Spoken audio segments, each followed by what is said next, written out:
여러분 안녕하십니까. 쇼트트랙 금메달 중계방송으로 조금 늦게 인사드립니다만 오늘 굵직한 뉴스들이 많습니다. 먼저 북한 김여정 부부장이 문재인 대통령에게 북한 방문을 공식 요청했습니다. 김정은 위원장 친서도 전달했습니다. 문 대통령은 여건을 만들어 성사시켜보자고 답했습니다. 첫 소식 정유미 기자입니다. 문재인 대통령이 북측 고위급 대표단을 청와대에서 접견했습니다. 예, 대통령께서 마음 많이 챙기셔서 뻔했습니다. 고맙습니다. 김여정 제1부부장은 자신이 김정은 위원장의 특사라고 밝히고 김 위원장의 친서를 전달하면서 문 대통령의 북한 방문을 요청했습니다. 김여정은 문 대통령을 빠른 시일 안에 만날 용의가 있으며 편하신 시간에 북을 방문해 주실 것을 요청한다는 김 위원장의 말을 대신 전했습니다. 남북 정상회담 평양 개최를 공식 요청한 겁니다. 이에 문 대통령은 앞으로 여건을 만들어서 성사시켜 나가자는 뜻을 밝히셨습니다. 여건의 의미에 대해 청와대 핵심 관계자는 남북 관계만으로 다 풀리는 게 아니기 때문에 북미 대화 필요성을 얘기한 거라고 설명했습니다. 이어진 오찬에서 문 대통령 건배사는 남북 평화와 공동 번영을 위하여였는데 이 자리에서 김여정은 빠른 시일 내에 평양에서 뵀으면 좋겠다고 거듭 말했습니다. 북측 인사가 청와대를 찾은 건 8년 반 만으로 오늘 방문은 2시간 50분 동안 이뤄졌습니다. SBS 정유미입니다. 방금 들으신 대로 여건을 만들어서 남북 정상회담을 성사시키자는 말에서 핵심은 결국 여건일 겁니다. 이 여건을 만들기 위해 문재인 대통령은 북미 대화 필요성을 강조했는데 북핵 문제는 직접 거론하지 않았습니다. 이어서 남승모 기자입니다. 김정은 위원장의 정상회담 제의에 대해 문재인 대통령은 기본적으로는 긍정적입니다. 다만 회담 성사를 위한 여건을 만들어야 한다고 말했습니다. 한반도 정세를 둘러싼 여건, 즉 비핵화 관련 진전을 우회적으로 촉구한 것으로 풀이됩니다. 문 대통령은 그러나 오늘 만남에서 북한 핵 문제를 직접 거론하진 않았습니다. 그러면서 문 대통령이 꼽은 최우선 과제는 북미 대화였습니다. 문 대통령은 남북관계 발전을 위해서도 북미 간 조기 대화가 반드시 필요하다며 미국과의 대화에 북측이 더 적극적으로 나서달라고 당부했습니다. 북측 대표단은 이에 대해 별다른 반응을 보이지 않은 걸로 알려졌습니다. 북미 대화를 촉구하고 또 실질적 회담을 위한 여건 조성을 강조한 오늘 문 대통령의 발언은 회담을 위한 회담이 목표일 순 없다고 한 지난달 신년 기자회견 내용과 같은 맥락입니다. 정상회담을 하려면 정상회담을 할 수 있는 여건이 조성돼야 되고 또 어느 정도의 성과가 담보돼야 할 것으로 생각합니다. 청와대 관계자는 북측 대표단이 미국에 대한 평소 주장을 이야기했다고 말해 주한미군 철수나 한미훈련 중단 같은 발언이 있었음을 내비쳤습니다. SBS 남승모. 오늘 김여정 부부장은 검은색 가방을 들고 청와대를 찾았습니다. 이 가방 안에 김정은 위원장 친서가 있었던 거죠. 스스로 특사라고 밝힌 김여정은 시종일관 꼿꼿한 자세를 유지했습니다. 이어서 유성재 기자입니다. 오늘 오전 청와대에 도착한 북한 고위급 대표단. 단장인 김영남 최고인민회의 상임위원장에 이어 김여정 노동당 제1부부장이 큼직한 서류 가방을 들고 들어옵니다. 문 대통령과 인사를 나눌 때도 왼손에 든 가방을 놓지 않습니다. 잠시 후 청와대 접견실에 들어오는 김여정의 손에는 가방에서 꺼낸 파란색 서류철이 들려 있습니다. 표지에는 북한 국무위원회 휘장이 금박으로 장식돼 있고 하단에는 김정은 위원장의 공식 직함이 새겨져 있었습니다. 김 위원장의 친서를 전달하는 특사 자격임을 오늘 공식적으로 확인했습니다. 문재인 대통령은 오늘 김정은 국무위원장의 특사 자격으로 방한한 김여정 조선노동당 중앙위원회 제1부부장과 김여정은 접견 후 작성한 방명록에 평양과 서울이 마음속에서 더 가까워지고 통일 번영의 미래가 앞당겨지기를 기대한다고 적었습니다. 북한 최고 지도부 특유의 오른쪽으로 획을 추어 올리는 필체가 눈에 띕니다. 김여정은 이른바 백두혈통으로 처음 청와대를 찾는 특사의 위치를 의식한 듯 접견 내내 꼿꼿하게 굳은 자세를 유지했습니다. SBS 유성재입니다. 문재인 대통령이 북한 대표단과 사진 찍을 때 혹시 배경 주목해서 보셨습니까? 통으로 통을 이루자는 글이 있었는데 앞에 통은 소통할 때 통자고 뒤에 통은 통일할 때 통자지요. 이세영 기자가 설명하겠습니다. 청와대에 도착한 북측 대표단은 문재인 대통령과 기념사진부터 찍었습니다. 사진 배경은 신현복 선생의 서화와 이철수 판화가의 판화였습니다. 통할 통으로 합칠 통을 이루게 되길이라 적혀 있는데 소통을 통해 통일로 가자는 의미라고 문 대통령이 직접 설명했습니다. 화기애애한 분위기는 오찬장으로도 이어졌습니다. 우리는 오찬 메뉴에 북한 대표 김치인 백김치를 올렸습니다. 강원도의 황태요리, 여수의 갓김치까지 8도 음식을 한 상에 차렸습니다. 김여정은 문 대통령에게 통일의 새 장을 여는 주역이 돼달라고 했고 김영남 단장은 문씨 집안에서 애국자가 많았다며 치켜 세우기도 했습니다. 중간중간 농담도 오갔습니다. 남북한이 오징어와 낙지를 서로 뒤바꿔 부른다는 이야기에 김여정은 그런 것부터 통일해야 한다고 웃으며 답했습니다. 청와대 방문 이후 북측 대표단은 단일팀 공동응원을 위해 강릉을 다녀왔는데 이번엔 김여정의 이 말이 화제가 됐습니다. 남쪽에 처음이시죠? 어때요? 처음입니다. 낯설지가 않습니다. 북측 대표단은 내일 예술단 서울 공연까지 관람하는 것도 검토 중인 것으로 알려졌습니다. SBS 이세영입니다. 이렇게 남북 사이엔 훈풍이 부는데 펜스 미국 부통령은 북한 대표단과 눈 한 번 마주치지 않았습니다. 북핵 문제 해결 없인 대화도 없다는 걸 강조하는 듯하지요. 이 소식은 김태훈 기자입니다. 어제 개회식에서 펜스 미국 부통령 부부는 문재인 대통령 부부 왼편에 앉았습니다. 오른쪽 뒤로 살짝만 돌아봐도 김여정 부부장, 김영남 위원장과 눈을 마주칠 수 있었지만 요지부동이었습니다. 아베 일본 총리하고만 수시로 머리 맞대고 이야기를 나눴습니다. 미국 선수단 입장에 펜스 부통령 부부가 일어서서 박수를 치자 김여정도 곁눈질 한번 하더니 외면했습니다. 어제 개막 리셉션 행사에도 지각 등장에다 5분 만에 퇴장, 김영남 위원장과 마주치는 걸 피했습니다. 펜스 부통령은 북핵 해결 없이는 최고 수준의 제재와 압박뿐이라는 미국 정부 입장을 분명히 보여줬습니다. 아베 총리도 남북 해빙 무드에 아랑곳 않고 대북 강경 발언을 쏟아냈습니다. 어제 한일 정상회담에서 비핵화에 대한 북한의 진지한 의사와 구체적인 행동이 필요하다고 말했다고 청와대 고위 관계자가 전했습니다. 특히 한미 군사훈련은 연기할 단계가 아니고 예정대로 진행하는 게 중요하다며 내정 간섭성 발언까지 했습니다. 문 대통령은 이에 발언 취지는 이해한다면서도 이 문제는 우리 주권의 문제이고 내정에 관한 문제라며 정상 간 대화에서는 이례적인 표현으로 강하게 대응했습니다. SBS 김태훈입니다. 네, 오늘 안정식 북한 전문 기자가 나와야 되는 날인 것 같습니다. 자, 안 기자, 지금 방금 들으신 대로 남북 관계 그리고 북미 관계 분위기가 완전히 딴판이죠. 네, 남북 관계는 지금 엄청나게 빠른 속도로 가고 있는데 북미 관계는 거북이 걸음보다 못한 속도로 지금 정체가 되어 있습니다. 이번 평창올림픽이 남북 관계와 북미 관계의 불균형을 아주 극명하게 드러내 보이고 있습니다. 자, 그렇다면 북한은 지금 한국과 미국에 대해서 각각 어떻게 반응을 하고 있습니까? 먼저 이 미국에 대한 반응 먼저 보실까요? 예.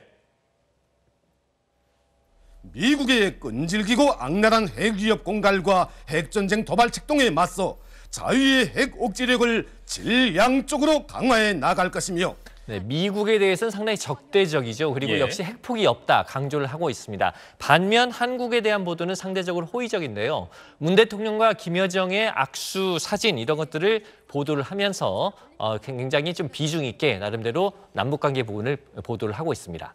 이 남북의 온도차라든지 이런 모든 문제의 핵심에 결국 북핵 문제가 있는 거 아니겠습니까? 그런데 오늘 청와대에서는 직접적으로 북핵 문제를 언급하지는 않았습니다. 이걸 어떻게 해석해야 되겠습니까? 지금 단계에서는 남북 관계를 보다 발전시키는 게 우선이다 이렇게 판단을 하는 것 같습니다. 하지만 이 김정은의 특사까지 온 마당에 핵심 현안인 핵 문제를 언급하지 않았다. 있다라는 부분은 비판의 소지가 있어 보입니다.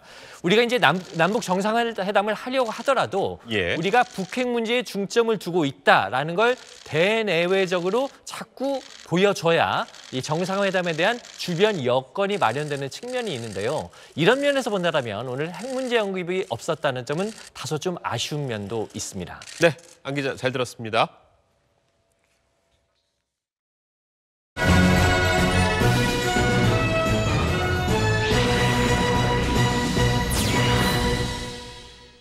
네, 지금부터는 평창올림픽 국제방송센터에서 전해드리겠습니다. 자, 개막 이튿날 대한민국 선수단의 첫 금메달이 나왔습니다. 쇼트트랙 남자 1500m에서 임효준 선수가 금빛 질주를 펼치며 가장 먼저 결승선을 통과했습니다. 올해 22살인 임효준 선수는 그동안 부상으로 7차례나 수술을 받았습니다. 오직 평창만을 바라보고 흘린 땀과 열정으로 시상대 맨 위에 올랐습니다. 주영민 기자입니다. 임효준은 후배 황대헌과 함께 준결승부터 같은 조에서 뛰며 호흡을 맞췄습니다. 황대헌이 먼저 선두로 나서 레이스를 이끌었고 임효준은 막판에 무서운 스퍼트로 맨 앞으로 치고 나와 나란히 1, 2위로 결승에 합류했습니다. 대거 9명이 출전한 결승전에서는 다른 작전을 썼습니다. 임효준과 황대헌이 초반부터 나란히 선두권으로 경쟁을 펼쳤습니다. 3바퀴를 남기고 동시에 스퍼트를 시작했습니다. 2위였던 임효준이 잽싸게 선두로 치고 나오는 사이 3위였던 황대헌이 미끄러지며 경쟁에서 탈락했습니다. 홀로 남은 임효준은 계속해서 속도를 높였고 가장 먼저 결승선을 통과해 역전극을 마무리했습니다. 어린 시절부터 잦은 부상으로 7번의 수술을 받으면서도 포기하지 않고 달려온 임효준은 천신만고 끝에 첫 출전한 동계올림픽에서 시상대 맨 위에 올라서는 감격을 누렸습니다. 4년 전 소치올림픽에서 단 한 개의 메달도 따지 못해 수모를 당했던 남자 쇼트트랙은 임효준의 금메달로 안방에서 환호했습니다. 북한 응원단의 뜨거운 환호 속에 출전한 최은성은 발목 부상을 딛고 투혼을 발휘했지만 예선 최하위에 그쳤습니다. SBS 주영민입니다. 네, 우리 쇼트트랙은 남자팀이 첫 종목에서 금메달을 따내며 상쾌하게 출발했습니다. 여자팀 역시 세계 최강 실력답게 3000m 계주에서 극적인 레이스를 선보였습니다. 네, 경기 초반 넘어지고도 믿기지 않는 대역전극을 펼치며 1위로 결승에 오르는 저력을 보여줬습니다. 한상우 기자입니다. 캐나다, 헝가리에 이어 3위로 달리던 우리나라는 23바퀴를 남기고 이유빈이 넘어지면서 큰 위기를 맞았습니다. 그러자 최민정이 재빨리 터치해 추격에 나섰습니다. 격차를 서서히 좁힌 우리나라는 11바퀴를 남긴 상황에서 헝가리를 제치고 3위로 올라섰습니다. 관중의 뜨거운 함성 속에 폭발적인 스피드를 앞세운 대표팀은 9바퀴를 남기고 2위에 올랐고 7바퀴를 남기고는 1위로 치고 나가 가장 먼저 결승선을 통과했습니다. 서로 믿고 끝까지 해결하려고 하니까 그렇게 된 것 같아요. 앞서 최민정은 500m 예선에서 42초 87영의 올림픽 신기록을 작성하고 유일하게 8강에 진출했습니다. SBS 한상우입니다. 네, 지금 이 시간 이곳 평창에서 차로 한 30분 떨어진 강릉의 관동 하키센터에선 여자 아이스하키 남북 단일팀의 역사적인 첫 경기가 열리고 있습니다. 경기장에는 북한 응원단도 도착해서 남과 북이 함께 뜨거운 응원전을 펼치고 있습니다. 네, 그 힘을 받아 선수들은 지난 대회 동메달을 딴 강호 스위스를 상대로 준비한 실력을 유감없이 펼치고 있습니다. 이정찬 기자입니다. 올림픽 사상 첫 단일팀에 대한 기대는 뜨거웠습니다. 고사리 손으로 우리는 하나다는 응원 문구를 직접 만든 어린이들부터 나란히 한반도기를 흔드는 중년의 어른들까지 남녀노소 구분이 없었습니다. 입장권은 일찌감치 매진됐고 보시는 것처럼 경기 시작 1시간 반 전부터 줄의 끝이 보이지 않을 정도로 많은 관중이 몰렸습니다. 단일팀을 향한 우려는 많이 사라졌습니다. 처음에는 걱정하는 마음이 많았는데 지금은 응원하는 마음이 많아졌어요. 팀 코리아 화이팅! 시작 30분 전에 들어온 200여 북한 응원단은 다양한 도구를 활용한 일사불란한 응원으로 분위기를 끌어올렸습니다. 우리 선수들이 소개될 때는 박수와 함성으로 응원을 주도했습니다. 문재인 대통령과 김영남 상임위원장도 응원단 바로 뒤에 앉아 단일팀을 위해 힘을 보탰습니다. 뜨거운 환호 속의 링크에 등장한 단일팀은 세구호 팀 코리아를 한 목소리로 외치며 기를 모았습니다. 세러머니 감독은 예고한 대로 1조를 제외한 모든 조에 북한 선수 3명을 한 명씩 투입해 남과 북 선수들을 하나로 묶었습니다. 특히 개회식에서 성화를 함께 봉송한 박종화와 정수현은 나란히 1조와 2조의 최전방에서 안간힘을 쓰고 있습니다. 열띤 응원에도 이 피리어드 현재 단일팀은 강호 스위스에 크게 뒤지고 있습니다. SBS 이정찬입니다. 네, 저희가 어제 8시 뉴스 끝나고 생중계해드렸던 올림픽 개회식은 말 그대로 평창의 밤을 화려하게 수놓았습니다.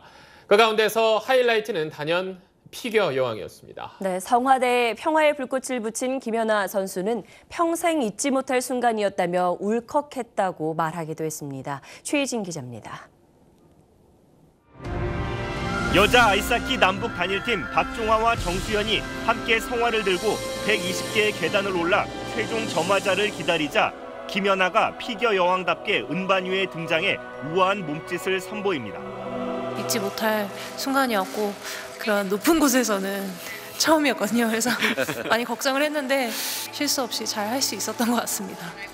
개회식 전날 밤 결정된 남북 공동 성화 주자로부터 평화의 불꽃을 건네받아 달 항아리 모양의 성화대에 불을 붙여 감동을 더했습니다.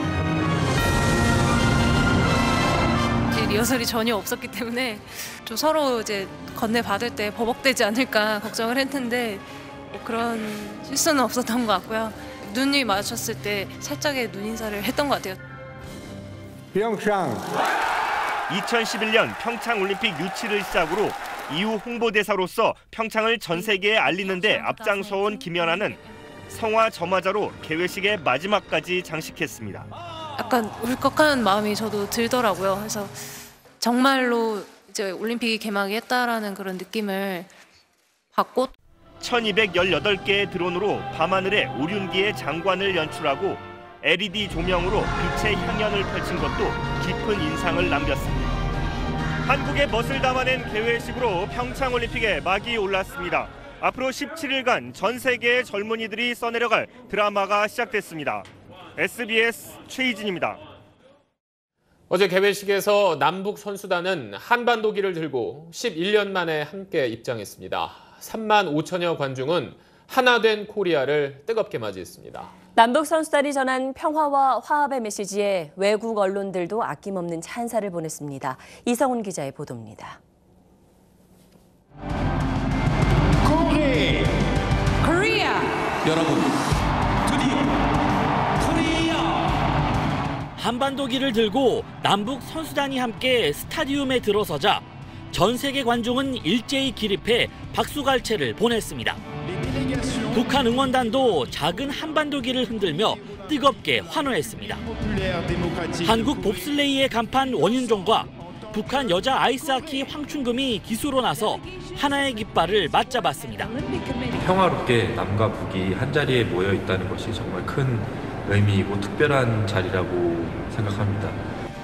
유일한 분단 지역인 한반도에서 11년 만에 이뤄진 남북 공동입장은 행동하는 평화를 기초로 내건 개회식의 의미를 더욱 빛나게 했습니다.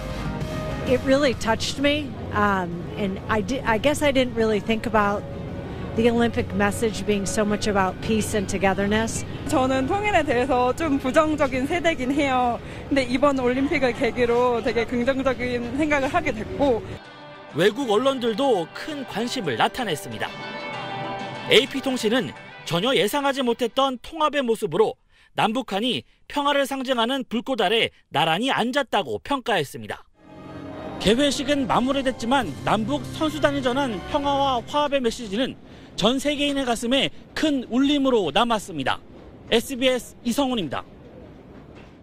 그런데 이런 축제 분위기와 어울리지 않게 올림픽 주관 방송사인 미국 NBC가 어제 개회식 생중계에서 황당한 발언을 내보내서 비난을 사고 있습니다.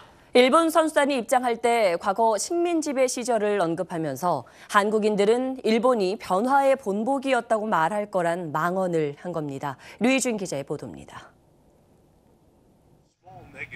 미국 MBC 방송의 평창올림픽 개막식 생중계 장면입니다.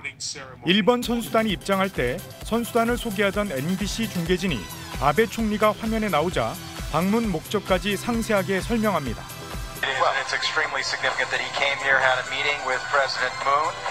그런 다음 불쑥 일본의 한국 식민지배 얘기를 꺼냅니다. which occupied Korea from 1910 to 1945, but every Korean will tell you that Japan as a cultural and technological and economic example has been so important to their own transformation. MBC 방송에서 황당한 발언이 나오자 미국 내 한인 교포들은 곧바로 인터넷과 SNS에 항의 글을 올리기 시작했습니다. 한 인터넷 커뮤니티 게시판엔 생방송할 때 사과를 받아내야 한다거나 망발을 한국에 알려야 한다는 글이 폭주했습니다. SNS에서는 한국인뿐만 아니라 외국인 이용자들까지 비난에 가세했습니다. 이용자 대부분 한국인들이 중계진 발언에 동의하지 않을 거라며 잘못된 발언과 무례에 대해 사과하라고 요구했습니다. SBS는 해명을 듣기 위해 평창에 있는 MBC 중계진과 접촉을 시도했으나 MBC 측에선 별다른 입장을 내놓지 않았습니다. SBS 류희준입니다. 개회식이 열린 어젯밤 이곳 평창은 걱정했던 만큼 춥진 않았지만 그래도 옷을 파고드는 바람이 몸을 움츠리게 만들었었습니다. 그런 날씨에 아예 웃옷을 벗고 입장에 뜨거운 박수를 받은 선수가 있습니다. 남태평양 섬나라 통가의 기수입니다. 손용환 기자가 전해드립니다. 탄탄한 근육질 상체에 오일을 잔뜩 바른 통가의 기수 타오파토푸아가 올림픽 개회식장에 들어서자 관중석에서 환호성이 터집니다. 리우 올림픽 개회식에서도 우통을 벗고 등장해 화제가 됐던 타오파토푸아는 태권도 선수에서 이번엔 크로스컨트리 스키로 종목을 바꿔 평창 올림픽에 출전했습니다. 크고 작은 소동도 잇따랐습니다. 소리꾼 김남기의 정선 아리랑이 울려 퍼질 땐 한 관객이 무대에 난입해 사진을 찍으려다 제지당했습니다. 트럼프 대통령과 김정은 위원장의 모습을 흉내낸 사람이 관람석에 등장해 장내가 술렁이는 일도 있었습니다. 개회식 공연이 화려했던 만큼 그에 맞춰 바삐 움직였던 무대 뒷모습 영상도 공개됐습니다. 순서가 임박해 곧 무대에 오르는 출연자들은 긴장감을 즐깁니다. 사망 직전이야. 진짜 떨려. 장구팀의 마지막 연습도 같은 공간에서 이뤄지고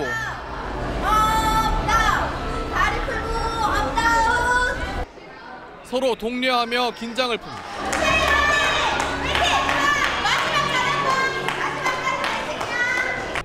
공연을 끝마친 출연자들은 벅찬 소회를 토로합니다. 관객들이 이렇게 박수도 쳐주시고 호응도 해주시니까 이제 더 웃으면서 더 열심히 한 것 같아요. 작지만 알찼다는 개회식 호평 뒤엔 단 하루를 위해 수개월간 땀 흘린 이들의 노고가 있었던 겁니다. SBS 손형환입니다.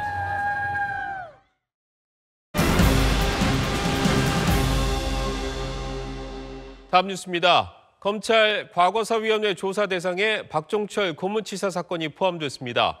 1987년 당시 경찰은 고문에 가담했던 경찰관 3명을 숨기며 사건을 조작했는데 그때 숨겨졌던 고문 경관이 박종철 열사가 숨진 지 한 달여 지난 시점에 또다시 물고문에 가담했다는 증언이 나왔습니다. 그 고문 피해자를 김종원 기자가 만나봤습니다.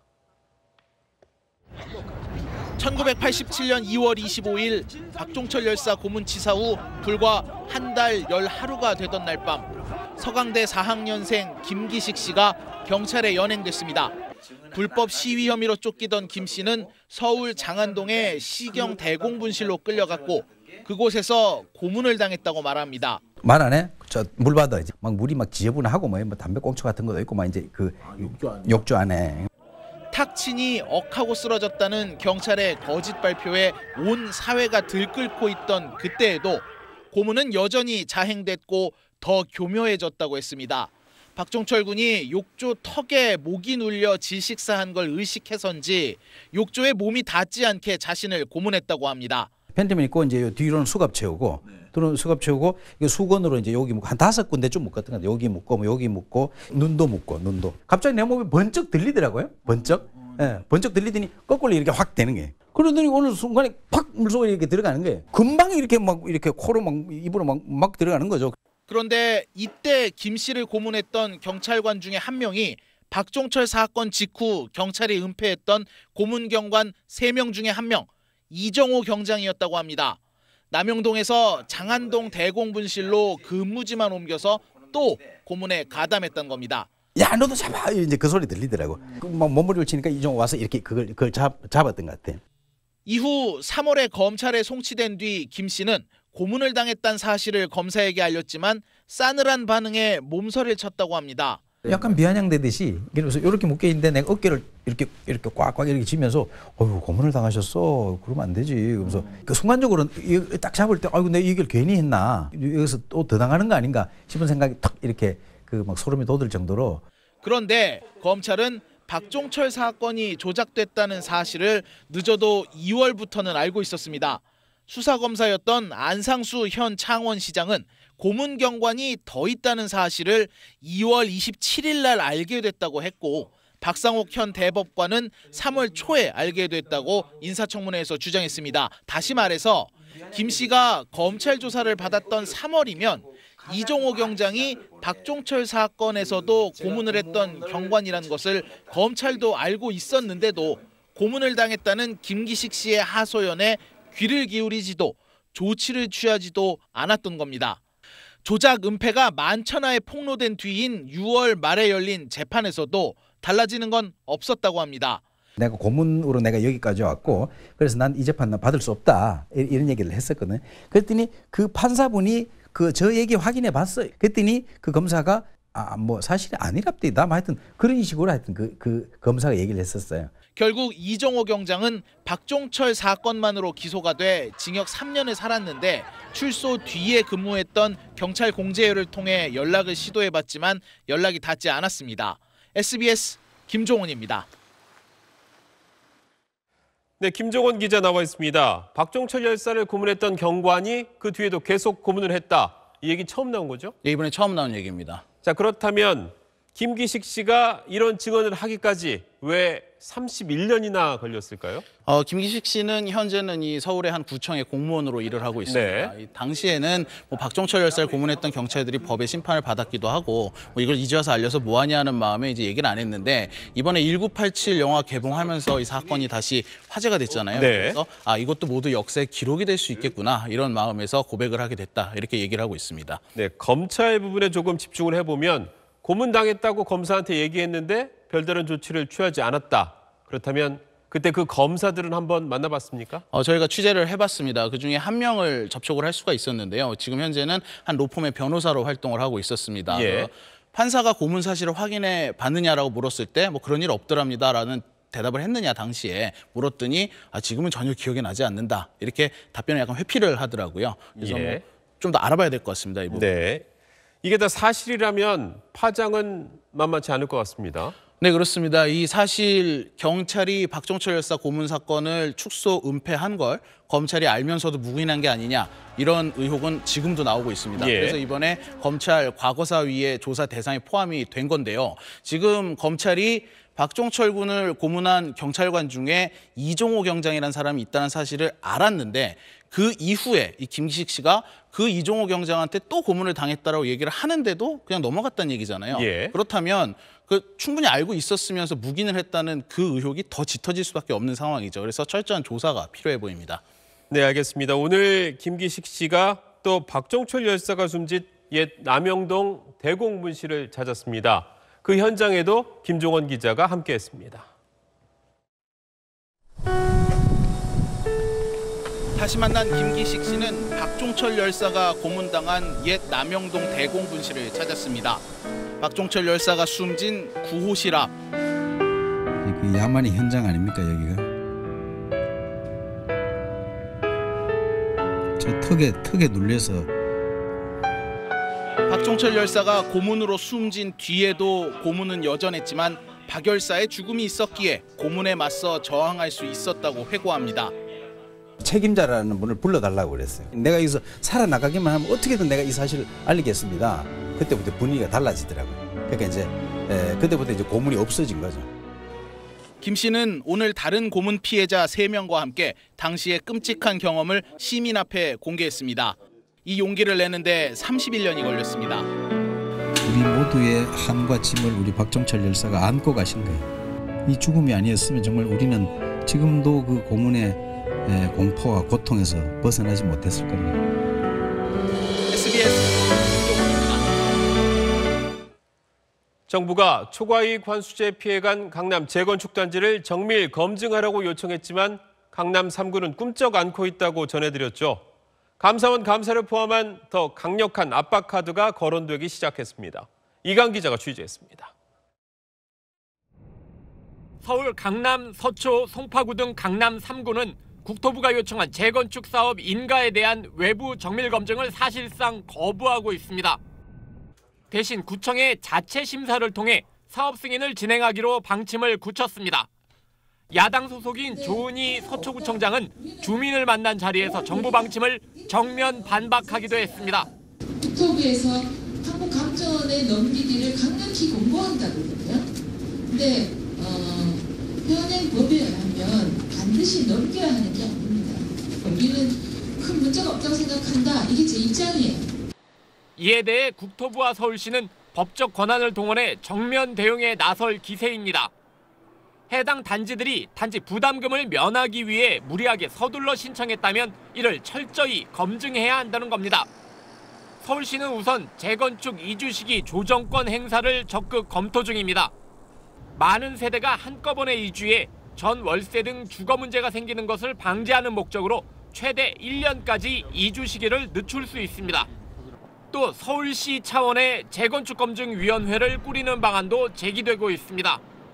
정부 일각에선 재건축 인가 과정에 대한 감사원의 감사나 수사 의뢰 등 강경한 방안도 거론되고 있습니다. 정부 관계자는 재건축과 관련된 처분 한 건이 최대 수조 원대의 국가 세수를 좌우하는 사안인데 지자체가 선거라는 이해관계에 따라 결정한다면 충분히 감사 대상이 될 수 있다고 밝혔습니다. SBS 이강입니다. 오늘 쇼트트랙에서 첫 금메달이 나왔습니다만 쇼트트랙 승부는 곡선 구간에 달려있죠. 속도를 줄이지 않으면서 원심력을 극복하는 방법은 무엇일까요? 올림픽의 과학 안상우 기자입니다. 마지막 바퀴를 앞두고 우리 선수가 선두를 바짝 추격합니다. 곡선 구간에서 나오며 선두를 추월, 반발의 차이로 결승선을 통과합니다. 전체 트랙 111m 가운데 곡선 구간은 53m.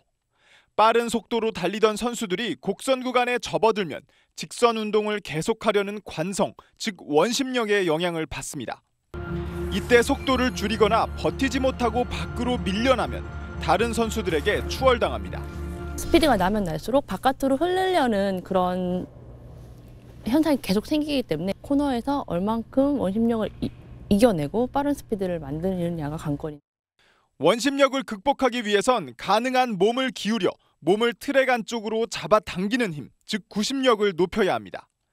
키가 큰 선수는 곡선 구간에서 상대적으로 키가 작은 선수보다 원심력을 더 많이 받아 불리하지만 자세를 낮게 유지하면 보폭이 더 커지게 돼 오히려 장점이 될 수 있습니다. 이 때문에 쇼트트랙 선수들의 훈련은 낮은 자세를 유지하는 데 집중됩니다. 장비도 일반 스케이트와 다릅니다. 쇼트트랙의 스케이트날은 스케이트 중심보다 왼쪽에 달려있고 일반 스케이트날과 비교했을 때 둥글게 휘어져 있습니다. 곡선 구간에서 보다 효과적으로 원심력을 극복하기 위해서입니다. SBS 안상우입니다. 남미 칠레를 여행 중이던 우리 국민 4명이 현지 시각 지난 7일 새벽 교통사고를 당해 남성 1명이 숨지고 3명이 크게 다쳤습니다. 이들은 7일 새벽 5시쯤 칠레 산티아고 공항 인근에서 우버 택시를 타고 이동하다가 역주행 차량과 정면 충돌한 것으로 알려졌습니다. 외교부는 부상자들은 병원에서 치료 중이고 사망자 C씨는 현지 국립안치소에 안치돼 있다고 밝혔습니다.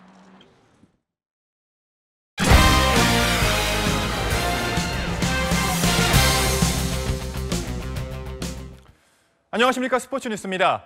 평창 동계올림픽 쇼트트랙 남자 1500m에서 우리나라 임효준 선수가 막판 짜릿한 역전극으로 대한민국 선수단의 첫 금메달 주인공이 됐습니다. 하이라이트로 확인해 보시죠.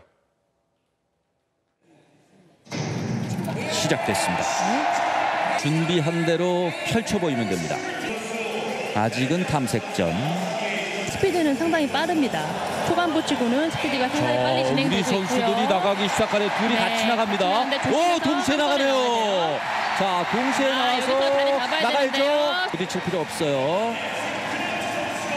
네, 일단 남은 바퀴는 3바퀴인데요. 자, 앞에 먼저 나가는 이묘준 선수 나가는데요. 됐어요, 이묘준. 좋아요. 황대현이 넘어졌습니다. 황대현이 넘어졌어요. 이묘준 선수 나머지 2바퀴인데요. 자, 이묘준 여기서 마지막 한 바퀴. 됐어요. 이묘준 스키 크네우트가 축하해 줍니다. 잘했어요. 정말 완벽한 작전이었어요. 네, 임효준 선수는 길고 길었던 부상 악몽을 딛고 우리나라의 첫 금메달을 선사했는데요. 임효준 선수의 인간 승리 이야기 유병민 기자가 전해드립니다. 초등학교 1학년 때 처음 스케이트를 신은 임효준은 지난 2012년 유스올림픽에서 금메달을 따내며 유망주로 주목받았습니다. 하지만 다시 태극마크를 달기까지는 5년의 시간이 걸렸습니다. 정강이 부러졌었고 발목도 3번 부러졌었고 인대도 끊어졌었고 허리도 압박골절 왔었고 부상으로 수술만 무려 7차례. 빙판에 다시 설 수 없을 것이라는 이야기까지 들었지만 그때마다 임효준은 오로지 평창 하나만 보고 이를 악물었습니다. 내가 꼭 평창을 나가고 싶다. 그래서 그 마음가짐으로 버틸 수 있었던 것 같아요. 끊임없는 부상 악몽을 피나는 훈련으로 버텨낸 임효준은 부활을 의심하는 시선에 대해 실력으로 당당히 증명했습니다. 지난해 9월 열린 월드컵 1차 대회에서 1000m와 1500m에서 금메달을 따내며 남자 쇼트트랙의 에이스로 떠올랐습니다. 그리고 마침내 서게 된 평창 올림픽 무대. 임효준은 그토록 기다려온 올림픽을 마음껏 즐겼고 대한민국 선수단의 첫 번째 금메달의 주인공이 됐습니다. SBS 유병민입니다. 이번 대회 첫 번째 금메달은 여자 크로스컨트리 스키 에슬론에서 나왔습니다. 스웨덴의 칼라가 강력한 우승 후보였던 노르웨이 비에르겐을 꺾었습니다. 소환욱 기자입니다.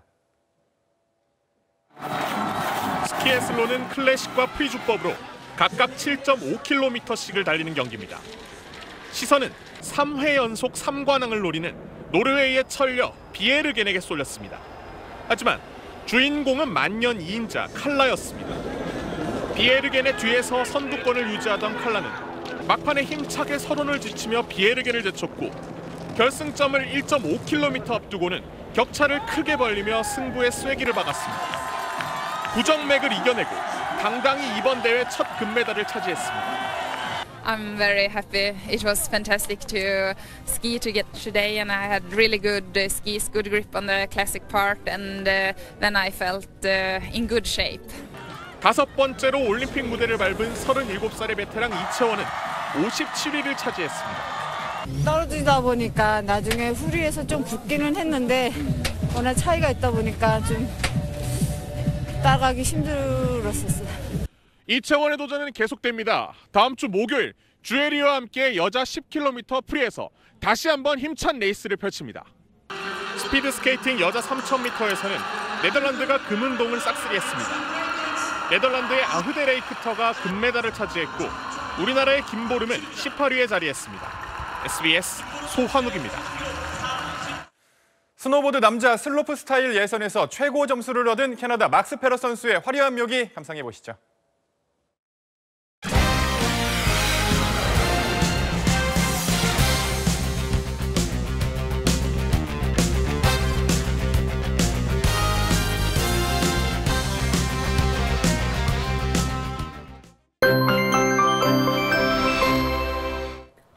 찬바람이 불면서 밤사이 미세먼지는 사라지겠습니다. 하지만 서울에 또다시 한파주의보가 내려지면서 기온이 큰 폭으로 떨어지겠는데요.